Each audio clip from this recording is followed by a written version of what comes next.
The sun rose over the desert like an angry orange eye. It painted the endless sand dunes in shades of gold and red, making them look almost beautiful. But everyone at the Galactic Military Academy knew better. The desert was not beautiful. It was a killer. Epsilon Dune IV was a planet that existed for one purpose only. It was where the Academy sent its cadets to suffer. The planet had been chosen 300 years ago because its deserts were among the harshest in the known galaxy. The sand could reach temperatures hot enough to cook meat. The storms could strip the paint off a starship. And the nights were so cold that water would freeze solid in minutes. This was where the Sandstorm trial took place. Cadet stood at the edge of the staging area with 47 other cadets. They came from 17 different species, representing planets scattered across 5 galactic sectors. Some of them had scales, some had shells, some had skin that could resist radiation or cold or heat. Had none of these things, he was human and humans were soft. The other cadets did not try to hide their opinions about him. A cadet with a shell like gray stone looked at and made a clicking sound with his mandibles. It was the way of laughing. 2, their bodies covered in tough, leathery skin that could survive the vacuum of space, whispered to each other and glanced in his direction. Pretended not to notice. He had been dealing with this since his first day at the Academy. Humans were new to galactic civilization. They had only made first contact 80 years ago. To most species, humans were children playing at being soldiers. They were too soft, too weak, too fragile. Everyone expected them to fail. The staging area was a flat stretch of packed sand at the northern edge of the desert. Transport ships sat in neat rows behind the cadets. Medical tents had been set up nearby, ready to receive the injured and the broken. The Academy expected many failures. The Sandstorm trial had a pass rate of only 12% on a good year.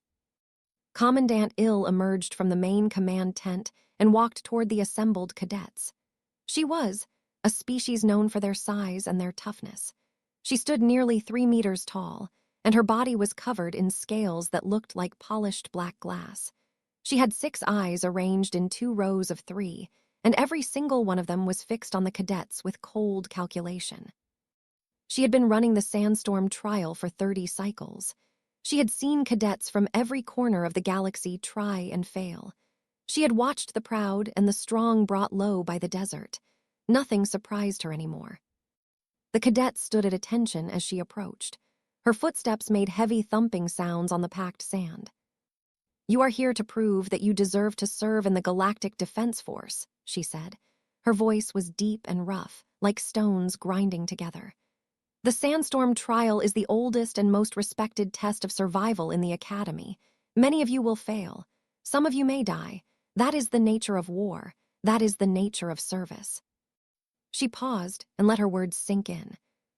"The rules are simple. You will enter the desert with a standard survival kit. You will remain in the desert for 48 standard hours.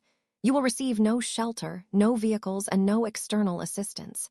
If you wish to withdraw, you may activate your emergency beacon. A retrieval team will collect you within 30 minutes, but if you activate your beacon, you fail. There are no second chances." Felt his heart beating faster. He had trained for this trial for 2 years. He had studied the Academy's survival manuals. He had practiced with his kit until he could use every item blindfolded, but nothing could truly prepare someone for the desert. Commandant Ill continued. "Data indicates that a Category 7 sandstorm will arrive in approximately 6 hours. The storm will last between 20 and 30 hours. This is normal for the trial. The storm is part of the test." A murmur ran through the cadets. Category 7 was severe. It meant winds that could knock a person off their feet. It meant sand moving so fast it could blind you in seconds. It meant temperatures that swung wildly between deadly hot and deadly cold. The commandant raised one massive hand, and the murmuring stopped. "Your survival kits contain water, nutrient paste, a thermal blanket, a multi-tool, and a medical pack. How you use these items is your decision. The desert does not care about your species. It does not care about your training. It cares only about whether you are smart enough and strong enough to survive." She drew a ceremonial blade from her belt. It was curved and ancient, made from a metal that gleamed like liquid silver. When I lower this blade, the trial begins. You will have 6 hours before the storm arrives. Use that time wisely. The cadets tensed, checked his kit one final time. Water container full, nutrient paste sealed, thermal blanket folded tight, multi-tool secured, medical pack intact. Everything was in order. Commandant Ill raised the blade high above her head. The sun caught the metal and sent a flash of light across the staging area. For a moment, everything was still. Then she brought the blade down. The cadets scattered. Watched them go. They headed east toward a distant ridge of rocky outcrops. Their shells would protect them from the sand, but they needed shade from the sun. The rocks would provide that. They went west toward a depression in the dunes. They were aquatic beings, wearing environmental suits filled with water. They planned to dig burrows and wait out the storm underground. They spread out in all directions, trusting their tough skin to protect them. Everyone had a plan. Everyone had a strategy. Started walking south. He did not run. Running would waste energy and water. He walked at a steady pace, his boots sinking slightly into the loose sand with each step. The sun was already hot on his shoulders, and he could feel sweat beginning to form on his forehead. Some of the other cadets noticed him walking alone. A cadet named paused on his way to the eastern ridge and clicked his mandibles again. Human called out, "Where are you going? There is nothing to the south but open desert. No rocks, no shelter, nothing." Did not stop walking. "I know," he said. Made a sound that might have been confusion or might have been pity. "You will die out there. The storm will tear you apart." "Maybe," said. He kept walking. Watched him for a moment longer, then shook his armored head and continued toward the ridge. Humans were strange creatures. Everyone knew they would not last long in the galaxy. They were too fragile, too foolish, too new to understand how the universe really worked. Walked for 2 hours. The sun climbed higher, and the temperature rose with it. He took small sips from his water container, just enough to keep his mouth wet. He knew he would need every drop before the trial was over. The landscape around him was empty and endless. Sand dunes rose and fell like frozen waves. The sky was a pale blue, almost white near the horizon where the heat made the air shimmer. There were no plants, no animals, no signs of life at all. But was looking for something specific. His grandmother had been from a place called Arizona. It was a desert region on Earth, hot and dry and unforgiving. When was young, she had told him stories about the people who had lived there before the cities came. She called them, the desert people. They had survived in the Arizona desert for thousands of years. They had no technology, no environmental suits, no galactic knowledge. They had only their wits and their understanding of the land, and they had thrived. His grandmother had taught him their secrets. She had shown him how to find water in dry riverbeds. She had taught him which plants could be eaten and which would kill you. She had explained how to read the sky, how to predict storms, how to find shelter where none seemed to exist. Most importantly, she had told him about the saguaro cactus. The saguaro was a giant cactus that grew in the Arizona desert. It could reach heights of 15 meters and live for 200 years. Its thick walls held thousands of liters of water. Its shade could lower the temperature by 10 degrees, and if you were desperate enough and clever enough, you could hollow out its trunk and shelter inside it. Knew that Epsilon Dune IV did not have saguaro cacti, but it had something similar. The Academy's survival database mentioned a plant called the barrel cactus. It was native to this planet, one of the few life forms that could survive in the brutal desert. The database said it could grow up to 5 meters tall and 3 meters wide. Its walls were thick and fibrous, filled with moisture drawn up from deep underground roots. Most importantly, the database noted that the plant was hollow at certain stages of its growth cycle. The database treated this information as a curiosity, a piece of trivia about local flora, but had read those words and seen something else entirely. He had seen survival. He walked for another hour, scanning the horizon. The dunes seemed empty, but he knew what to look for. The barrel cactus preferred the areas between dunes, where the sand was more stable and the underground water was easier to reach. And then he saw it.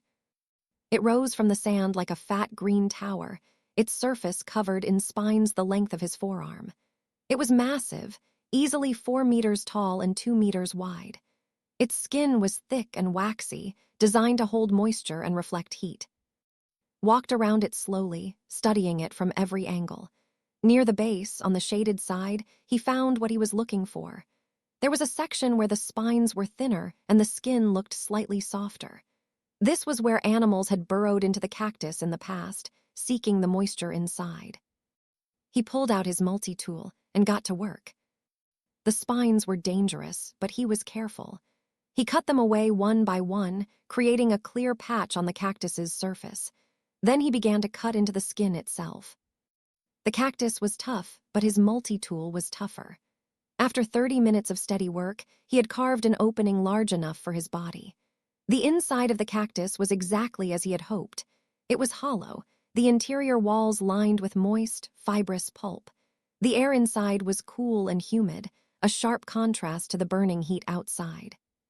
Smiled and climbed inside. Above him, the sky was beginning to change. The pale blue was darkening, and the wind was starting to pick up. The storm was coming. Pulled his thermal blanket around his shoulders, took a small sip of water, and closed his eyes. He was ready. Part 2. The storm announced itself with sound before anything else. It began as a low rumble, like distant thunder rolling across the dunes. Then the rumble grew louder, deeper, more powerful. It became a roar, then a scream, then something beyond words entirely. It was the sound of a world being torn apart. Inside his cactus shelter, opened his eyes. He could feel the vibrations through the plant's thick walls. The wind was hitting the cactus from the north, pushing against it with tremendous force. But the cactus had survived countless storms before this one. Its roots went deep into the sand, anchoring it firmly in place. Its thick trunk was flexible enough to bend without breaking. Adjusted his position slightly, making sure he was not touching any of the interior spines. The inside of the cactus was dark, lit only by tiny slivers of light that leaked through the entrance he had carved. The air was thick and humid, almost like being inside a warm, wet cave. Outside, the storm raged. 20 kilometers to the east, the cadets were learning a hard lesson about the desert. They had reached the rocky ridge and found shelter among the boulders. Their shells were strong, capable of resisting extreme temperatures and moderate impacts. They had thought they were safe. They were wrong. The sand moved like a living thing. It found every gap, every crack, every opening in the rocks. It forced its way into the spaces where they were hiding and began to scour their shells with relentless fury. The friction generated heat. The heat caused the rocks to expand and contract. Within 3 hours, the first boulder shifted and collapsed onto 2 cadets. Their emergency beacons activated automatically. In the command center, Commandant Ill watched the lights appear on her display board. 2 failures. She was not surprised. The rocky ridge looked safe, but it was a trap. The Academy had deliberately placed it there to test whether cadets could recognize hidden dangers. Most could not. More beacons lit up over the next hour. A cadet's environmental suit had developed a crack. Another had dug a burrow that collapsed when the sand became saturated with moisture from the storm. 3 had tried to weather the storm in the open, trusting their tough skin to protect them. The skin held, but the constant bombardment of sand was slowly abrading it away, layer by layer. Ill counted the failures. 12 in the first 6 hours of the storm. The rate would increase as the cadets grew tired, hungry, and desperate. She checked her tracker display for the human cadet. His signal had not moved since 6 hours before the storm. His vital signs were stable. His heart rate was low and steady. He appeared to be sleeping. Ill's secondary vocal cords clicked in confusion.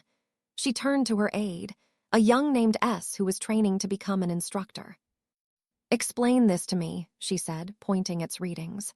"The human has not moved. His heart rate indicates sleep. How is this possible?" S studied the data. His location appears to be inside a large plant organism. The readings suggest some kind of natural shelter. Pull up the thermal imaging. The display changed to show a heat map of the southern desert sector. The storm made everything blurry and indistinct, but they could see the outline of the massive cactus. And inside it, clearly visible against the cooler plant tissue, was the warm signature of a human body. Il stared at the image for a long moment. In 30 cycles of running the Sandstorm trial, she had never seen anything like this. Cadets had tried many strategies to survive. They had built shelters from their thermal blankets. They had dug holes in the sand. They had huddled together in groups for warmth. They had done everything the academy training manuals suggested. No one had ever climbed inside a cactus. Research the plant, Il ordered. I want to know everything about it. S worked quickly, pulling data from the academy's biological database. It is called the barrel cactus, he said. Native to this planet, it can grow up to 5 meters tall.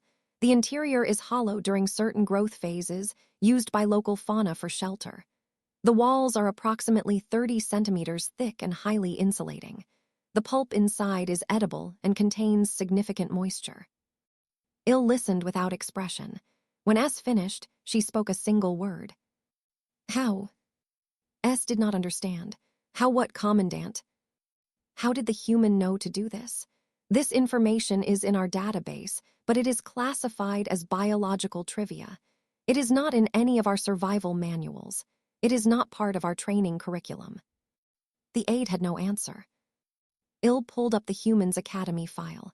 Age 24 standard years. Born on Earth, North American continent, region called Arizona. Graduated from Earth's military academy with high marks. Accepted to the Galactic Military Academy 2 years ago. His instructors had rated him as average in physical ability, but exceptional in problem solving. She dug deeper. Family history. Parents were scientists working in Earth's space program. Grandparents were retired. One grandmother was listed as having been born in a place called the Sonoran Desert. Il did not know what the Sonoran Desert was, but she could guess. She opened Earth's cultural database and began to read. The storm continued for another 18 hours. Woke periodically to check his surroundings. The cactus was holding firm. The wind howled outside, but inside his shelter, the air was calm and humid. He ate small amounts of nutrient paste and drank careful sips of water. He also cut small pieces from the cactus's interior pulp and chewed them slowly, extracting the moisture they contained. His grandmother had told him about this too. In the old days, the desert people would harvest the saguaro fruit and eat the flesh inside. They would use every part of the plant. Nothing was wasted. Everything had a purpose. The barrel cactus was not exactly the same as the saguaro, but it was close enough. The pulp was fibrous and slightly bitter, but it was not poisonous. Could feel the moisture spreading through his body, keeping him hydrated even as the storm sucked the water from everything outside. He thought about his fellow cadets out there in the storm. He did not wish them harm, but he knew many of them would fail. The thought their shells made them invincible. The thought their technology would protect them. The thought their tough skin was enough. They had all made the same mistake. They had tried to resist the desert. Knew better, you could not fight the desert. You could not overpower it with strength or technology. The desert was too big, too old, too patient.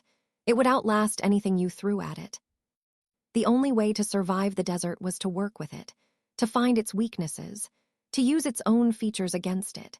The cactus was not fighting the desert. The cactus was part of the desert. It had evolved over millions of years to thrive in this environment.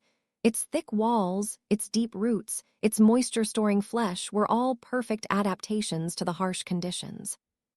Was simply borrowing those adaptations for himself. The storm peaked around the 20th hour. The wind reached speeds that would have knocked a transport ship off its landing gear. The sand was so thick in the air that visibility dropped to 0. Temperature fluctuations became extreme as the sun was blocked and then exposed again through gaps in the swirling clouds of sand. In the command center, emergency beacons were lighting up like festival decorations. 32 cadets had now failed. The group had been completely eliminated when a massive sand drift buried their rocky shelter. Half of they had been extracted with damaged environmental suits. Several had developed severe abrasion injuries and called for medical evacuation. Il watched it all with her usual stoic expression. This was the trial working as intended. The weak were being separated from the strong. The unprepared were being exposed. Only those who truly deserved to serve would make it through. But she kept one eye on the human's signal the entire time. He had not moved. His heart rate remained steady. His temperature stayed stable. Every few hours, he would wake briefly, consume some nutrients, and then return to sleep. Il had spent the quiet hours between crisis responses reading about human history. What she found had surprised her. Humans were not the soft, fragile creatures she had assumed. They were survivors. Their species had emerged on a harsh and violent world, competing against predators much stronger and faster than themselves. They had no natural weapons, no armor, no environmental resistances. They should have died out millions of years ago. Instead, they had spread across their entire planet. They had colonized deserts, jungles, frozen wastelands, and mountain peaks.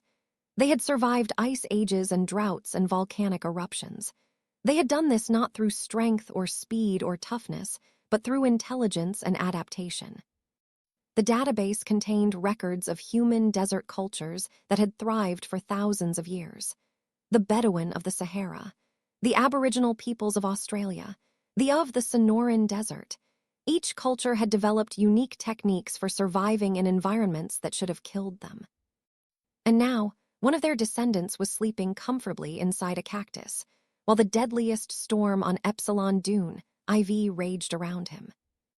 Il closed the database and returned her attention to the display board. The storm began to weaken around the 36th hour. The wind dropped from screaming to howling to groaning. The sand settled back onto the dunes, forming new shapes and patterns. The temperature stabilized as the sun found its way through the thinning clouds. In the command center, the emergency beacon count had reached 42. Only 6 cadets remained in the field. 2 were still active, though their vital signs showed severe stress. One had somehow survived by wedging himself deep into a crevice and covering himself with his thermal blanket. 2 had found an underground water pocket and were sheltering in the mud. And was still inside his cactus. The storm ended completely at hour 40. The desert fell silent. The sun emerged fully, beginning the slow process of baking the sand back to its normal murderous temperature. 8 hours remained until the trial's end. Opened his eyes and listened. The howling had stopped, the vibrations had ceased, the storm was over. He stretched carefully, working the stiffness out of his muscles. He had been in the same position for most of the past 30 hours, and his body was protesting. But he was alive. He was hydrated. He was ready.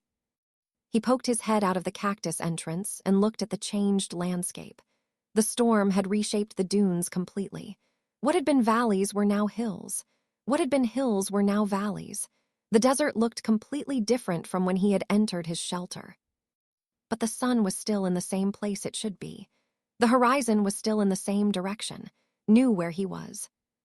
He climbed out of the cactus and stood in the open air for the first time in nearly 2 days. The heat was already intense, but it felt good after the humidity of his shelter.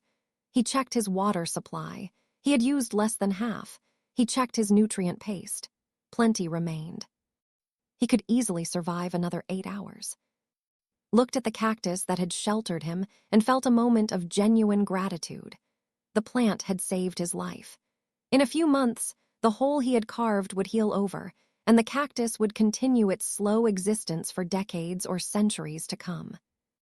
His grandmother would have approved.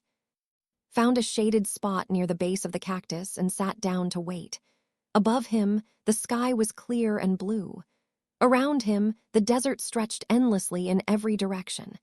And somewhere out there, his fellow cadets were struggling to survive. He hoped they would make it, but he knew most of them probably would not. The desert did not care about hope. The desert only cared about who was smart enough to survive. Part 3. The retrieval teams launched at exactly the 48-hour mark. Transport ships lifted off from the staging area and spread across the desert in a carefully planned search pattern. Medical personnel stood ready in each ship, prepared for whatever they might find. Commandant Ill flew with the team assigned to the southern sector. She wanted to see the human cadet for herself. The first cadets they found were the two surviving. Both were in bad condition. Their skin was raw and bleeding in patches where the sand had worn through. They were dehydrated and exhausted, but they had survived. Medical teams loaded them onto stretchers and carried them to the transport. Next, they found the who had hidden in the crevice. He was alive but barely conscious. His shell had protected his vital organs, but his joints were clogged with sand and he could barely move. He too was loaded onto a stretcher. The two were extracted from their mud pocket. Their environmental suits were damaged but functional. They had survived by reducing their movement to almost zero and letting the mud insulate them from the temperature swings. It was clever, Ill admitted. Not as clever as the human, but clever. Finally, the transport approached the coordinates where signal had been transmitting from for the past 2 days. Ill saw the cactus first. It was unmistakable, a massive green tower rising from the sand between two dunes. And sitting in its shade, looking perfectly relaxed, was the human cadet. The transport landed nearby, and Ill descended the ramp, rose to his feet and stood at attention as she approached. His uniform was dirty and wrinkled, but he did not look like someone who had just survived a Category 7 sandstorm. He looked like someone who had just woken up from a nap. "Ensign," Ill said. "Commandant." She looked at the cactus, then back at the human. "You survived by sheltering inside this plant." "Yes, Commandant." "How did you know it would work?" Was quiet for a moment, considering his answer. "My grandmother grew up in a desert on Earth," he said. "She taught me that the desert is not an enemy to be defeated. It is a system to be understood. Everything in the desert exists because it has found a way to survive. If you want to survive too, you need to learn from the things that are already there." Ill processed this. "Your grandmother was a survival instructor." "No, Commandant, she was a gardener. She grew vegetables and raised chickens, but she remembered the old ways, the ways her people had used to live in the desert before technology made things easier." Paused. "She said that technology is useful, but knowledge is better. Technology can break. Knowledge stays with you forever." The Commandant was silent for a long moment. Her 6 eyes examined the cactus, taking in its thick walls, its deep roots, its perfect adaptation to this harsh environment. Then she turned back to, "Your score on this trial is the highest in 30 cycles," she said. "You consumed less water and fewer nutrients than any other surviving cadet. You showed no signs of stress or injury. You effectively slept through the most dangerous part of the storm." Said nothing. He was not sure if this was praise or criticism. "I am recommending you for advanced survival instruction," Ill continued. "And I am adding your technique to the Academy's training database.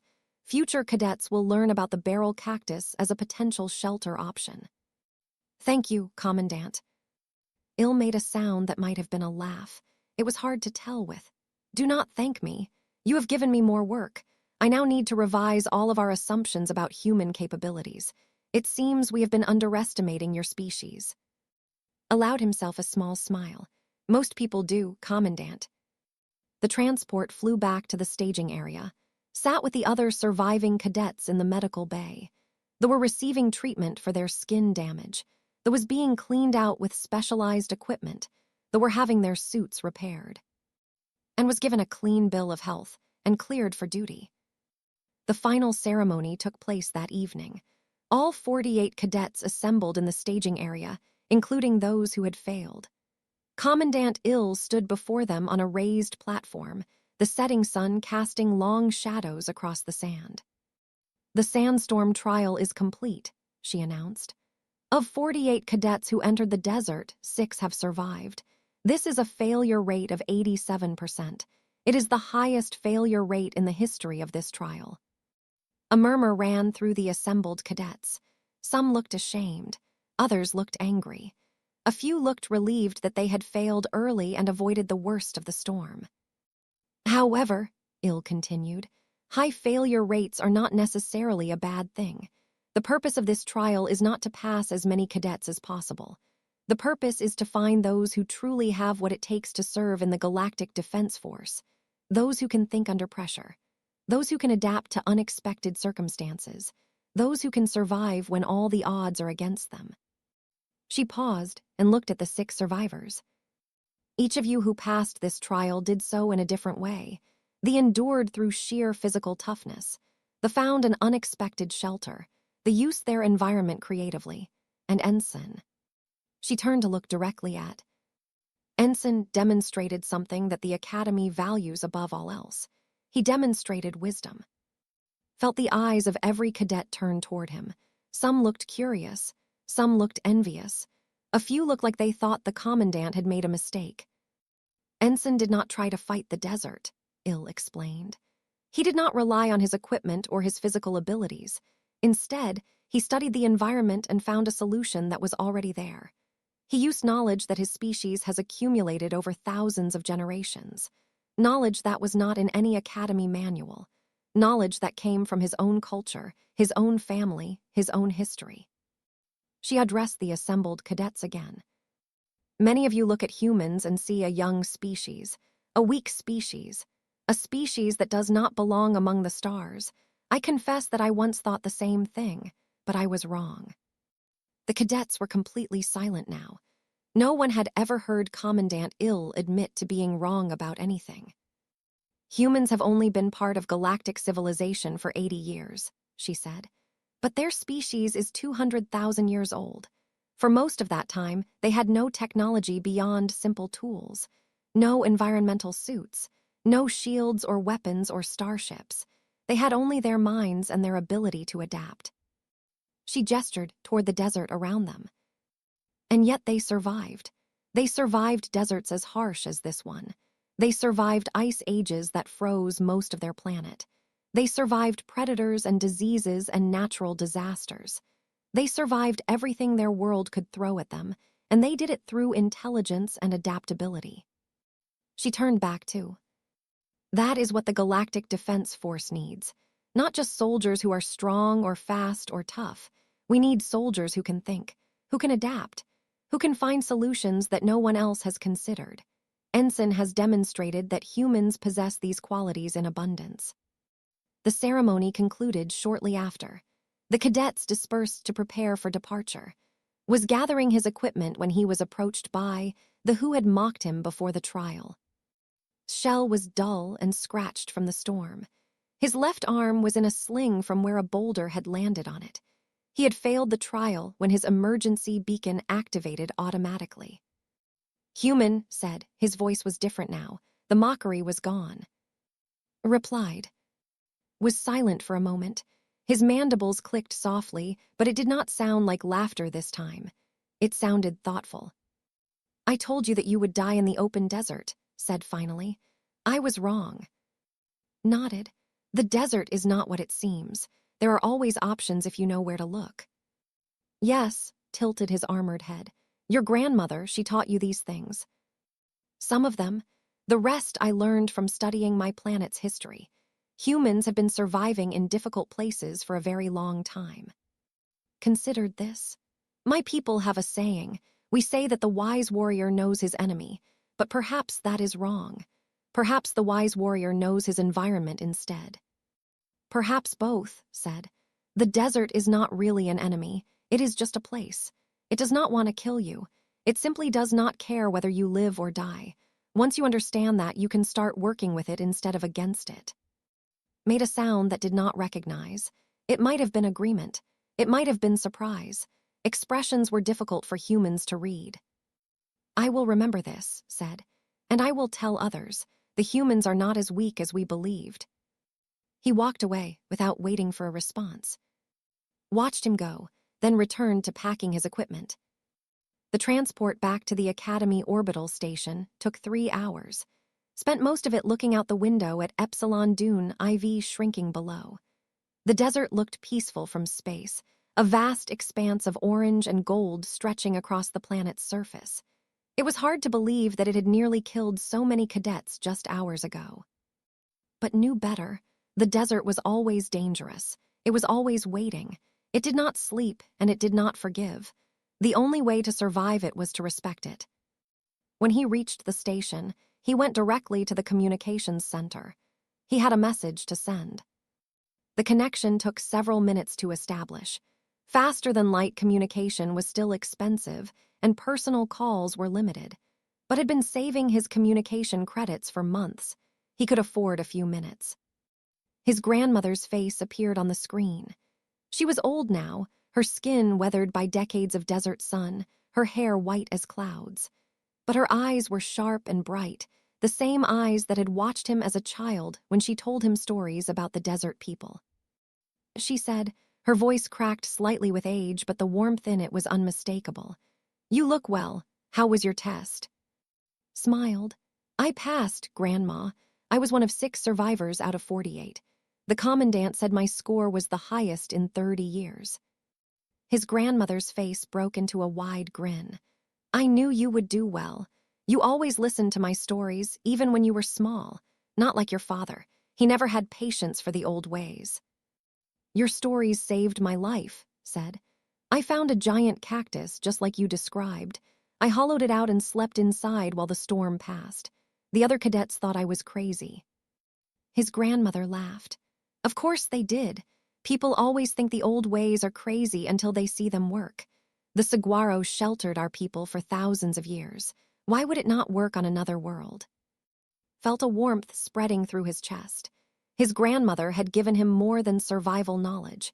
She had given him a connection to something ancient and enduring, a tradition that stretched back through countless generations of humans who had faced the desert and won. "The commandant is adding my technique to the academy's training materials," he said. "Future cadets will learn about using desert plants for shelter." His grandmother nodded slowly. "Good. Knowledge should be shared. That is how our people survived. We taught each other. We helped each other. We remembered what worked and passed it down to our children." She paused, and her expression became more serious. "But remember, the knowledge is not what saves you. The knowledge only gives you options. What saves you is the choice you make. You chose to trust what I taught you. You chose to look for solutions instead of fighting against the desert. That is what made the difference." Nodded. "I understand, Grandma." "Good," her smile returned. "Now tell me more about this alien desert. What was the cactus like? How big were the spines?" Spent the rest of his communication time describing the barrel cactus in detail. His grandmother asked questions about its root system, its water storage capacity, its growth patterns. She was fascinated by the similarities to Earth cacti and by the differences as well. When his time ran out, he said goodbye and promised to call again soon. The screen went dark and sat alone in the communication booth for a long moment. He thought about his grandmother's words. Knowledge gives you options. Choice is what saves you. The academy would teach future cadets about the barrel cactus. They would add it to their survival manuals. They would run simulations and exercises and tests, but knew that not everyone would be able to use that knowledge when it mattered. Some would panic when the storm came. Some would forget their training under pressure. Some would be too proud to try something that seemed unconventional or strange. The desert would claim them all. But some would remember. Some would stay calm.